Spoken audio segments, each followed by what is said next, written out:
नमस्कार, मैं हूं देवेंद्र। आप देख रहे हैं पंजाब केसरी टीवी। हरियाणा विधानसभा के शीतकालीन सत्र की कार्यवाही अनिश्चितकाल के लिए स्थगित हो चुकी है।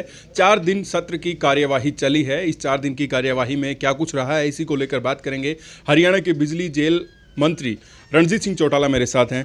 चौटाला साहब, 4 दिन की कार्यवाही रही, काफ़ी हंगामेदार सत्र रहा। आप किस तरीके से देखते हैं इस 4 दिन की कार्यवाही?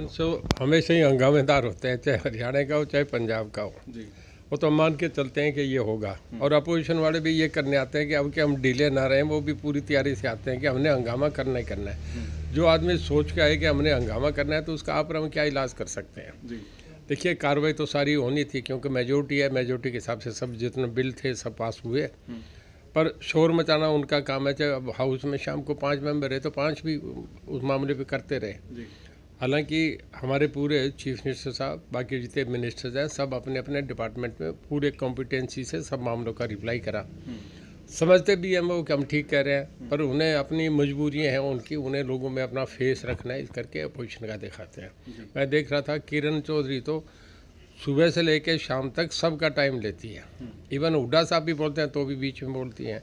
उन्होंने कुछ अपना नज़रिया दिखाना होता है राहुल गांधी को कि मैं कांग्रेस के लिए लड़ रही हूँ, पब्लिक को दिखाना चाहती है। उनका ये नहीं है कि विधानसभा की प्रोसीडिंग्स क्या है, इसमें पार्लियामेंट्री डिबेट क्या, मैं उसमें पार्टिसिपेट करूँ। कई बार अपने एक्सपोजर के लिए लोग ज़्यादा करते हैं। बाकी खैर बाकी मेंबर बोले, हुड्डा साहब ने कुछ रचनात्मक सुझाव भी दिए, अच्छा लगा उनका। वो 10 साल चीफ मिनिस्टर रहे हैं, हमेशा गरिमा से बात करते हैं।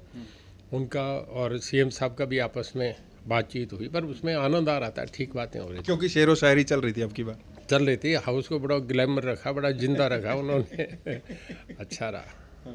और आपके डिपार्टमेंट से जुड़े भी कुछ सवाल आए थे। कोयले की कमी को लेकर कहा गया कि महंगी बिजली खरीदी है, क्या कुछ आपकी तरफ से कहा? मेरे लिए किरण चौधरी का सवाल था। उन्होंने, मेरे माननीय सदस्य ने पूछा था कि आपके थर्मल में इस बार कुछ कोल की कमी थी, आपके थर्मल में कोयला नहीं था, उसके लिए प्रोडक्शन नहीं हुई। क्या कारण था कि आपके यहाँ कोयला क्यों नहीं था, किस वजह से नहीं आया, और आया तो नहीं आया तो उसके बाद कर्मचारियों पे, जो अधिकारी हैं, उन पे क्या कार्रवाई की गई, ये उन्होंने पूछा। मैंने उन्हें बताया कि अब के ओवरऑल जो पूरा सीज़न था, बरसात सदा से इस साल ज़्यादा थी। बिहार में, छत्तीसगढ़ में कोल माइन जो थी उनमें सब में आपका ये पानी भर गया था। रेलवे ट्रैक डूबे हुए थे। उस कारण कुछ जगह था, मतलब पूरे हिंदुस्तान में न्यूज़ में ये मामला रहा 10 एक दिन। उसमें ये था कि पंजाब, राजस्थान और गुजरात 3 स्टेटों में थोड़ा संकट आया था। सेंट्रल मिनिस्टर के भी बयान आ गए थे, पर मैं तो तब भी बार बार, हमने सीएम साहब ने भी दोहराया, मैंने भी दोहराया कि हमारे पास 25 दिन का कोयला, जो सेंटर की गाइडलाइंस है उस हिसाब से हम पे 25 दिन का स्टॉक था हमारे सभी थर्मल्स में। और उसके बाद हमारे सीएम साहब ने कोल मिनिस्टर से और रेलवे मिनिस्टर से बात कर ली थी। हमें अगले रैक भी हमारे 1 हफ्ते बाद आ गए थे। हमारे यहाँ कभी कोल की प्रॉब्लम नहीं थी। ये तो था उनका सवाल, जिसका मैंने जवाब दे दिया। दूसरा, वो ये सवाल कर रहे थे कि जब कोल नहीं था तो उन दिनों में बिजली महंगी थी, कंपनियाँ महंगी बेच रही थी, 19 रुपये, 18 रुपये, 22 रुपये भी बिकी है, पर हमारे यहाँ ये प्रॉब्लम नहीं थी। फिर उसमें जब उसने कहा, मैंने कहा भी इसके लिए सेपरेट क्वेश्चन दें, ये उसका नहीं, क्योंकि आपका कोल जो क्वेश्चन है वो तो पढ़ के सुना है, आपका थर्मल के लिए है।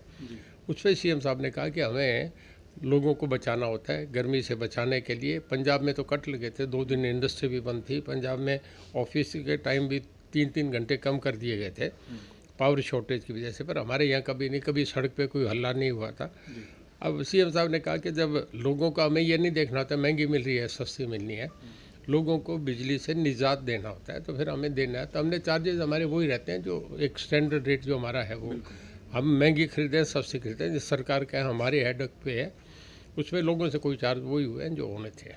अब की बार सेशन में सबसे मुख्य मुद्दा जो रहा वो एचपीएससी में भर्ती गड़बड़ी का मामला रहा, और इसको लेकर एक व्हाट्सएप चैट भी निकल कर आई।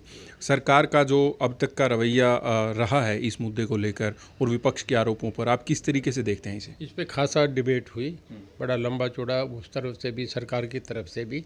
अल्टीमेटली आज सीएम साहब ने फिर ये कह के कर दिया कि इसमें हम 3 वाइस चांसलर, कुछ सरकार की तरफ से होगी, एक कमेटी बनाई जाएगी, वो जो सजेस्ट करेगी हम वो उससे करेंगे। इसका हुड्डा साहब ने भी वेलकम करा, पूरे हाउस ने वेलकम करा। और एचपीएससी जहां विवादों में है एचपीएससी की भर्ती, वहीं यूनिवर्सिटीज़ में भी एचपीएससी के ज़रिए ही भर्ती करने की बात सरकार की तरफ से कही गई। तो आप इसको किस तरीके से देखते हैं? मैं ये समझता हूँ, देखिए HPHC का जो मेंबर बनता है वो भी गवर्नमेंट नॉमिनेट करती है, और जो VCs अपॉइंट होते हैं वो भी गवर्नमेंट की रिकमेंडेशन पे गवर्नर अपॉइंट करता है। तो दोनों ही गवर्नमेंट अपॉइंटेड है, तो इसमें कोई ये नहीं कि वो सरकार के कहने से चलता है। सरकार कभी भी इन मामलों में दखल नहीं देती। ना स्टाफ सिलेक्शन कमीशन, वो स्टाफ सिलेक्शन कमीशन का भी चर्चा कर रहे थे, HSPC का भी कर रहे थे, पर इसमें सरकार का कभी दखलंदाजी नहीं हुआ करता। मैंने आज तक किसी को फ़ोन करके नहीं कहा कि ये कर दो। ये वो अपने तरीके से इंटरव्यूज़ होते हैं, बच्चों का जो एकेडमिक कैरियर होता है उसी हिसाब से उनकी सिलेक्शन होती है। 3 कृषि कानून वापस हो गए। पिछली बार ये मुद्दा काफ़ी गूंजा था। अब की बार भी किसानों को लेकर काफ़ी चर्चा हुई। किसानों की भलाई के लिए जिस तरीके से विपक्ष कह रहा था कि MSP का कानून बनाने के लिए केंद्र सरकार को एक प्रस्ताव सदन की तरफ से भेजा जाए, किस तरीके से देखते हैं? देखिए, सेंट्रल गवर्नमेंट ने जब पहले 3 एक्ट लेके आए, उन्होंने फैसला करा।